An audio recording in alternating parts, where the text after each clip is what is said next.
களத்தில் இறங்குங்கள், கையை அல்லாஹ்விடம் ஏந்துங்க. நிறைய பேர் மறந்துடுறாங்க. களத்தில் இறங்குறாங்க, போய் நிக்கிறாங்க. நபிகள் பெருமானார் எந்த போர்க்களத்திற்கு சென்றாலும் பிரார்த்தனை செய்து அங்கே சென்று களத்தில் இறங்கி அல்லாஹ்விடம் கையேந்தி விட்டு இறங்குவார். முயற்சி, பிறகு பிரார்த்தனை.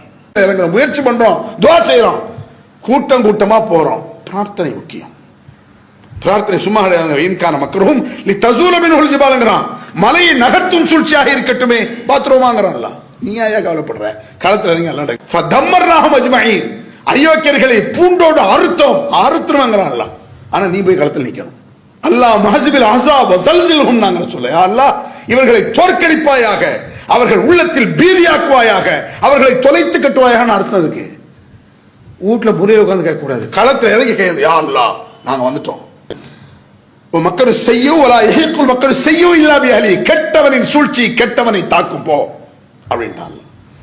எவ்வளவு பெரிய சூழ்ச்சி பண்ணா அவனை தான் தூக்கி போட்டு மிதிக்கும் அந்த சூழ்ச்சி. ஃபலன் தஜித லிசுன்னத்தில்லாஹி தப்தீலா வலன் தஜித லிசுன்னத்தில்லாஹி தஹ்வீலா.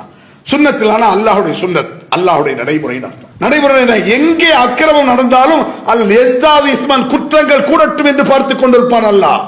உச்சகட்டமான பிறகு தூக்கி போட்டு மிதிப்பான். சரஸ்தத்துல் ஜுஹும் மின் ஹைஸு லா யஅலமூன். நினைத்து பார்க்காத விதத்தில் அவர்களை பிடித்து சுண்டி இழுத்தோம்லாம் குர்ஆன்ல இருக்கு.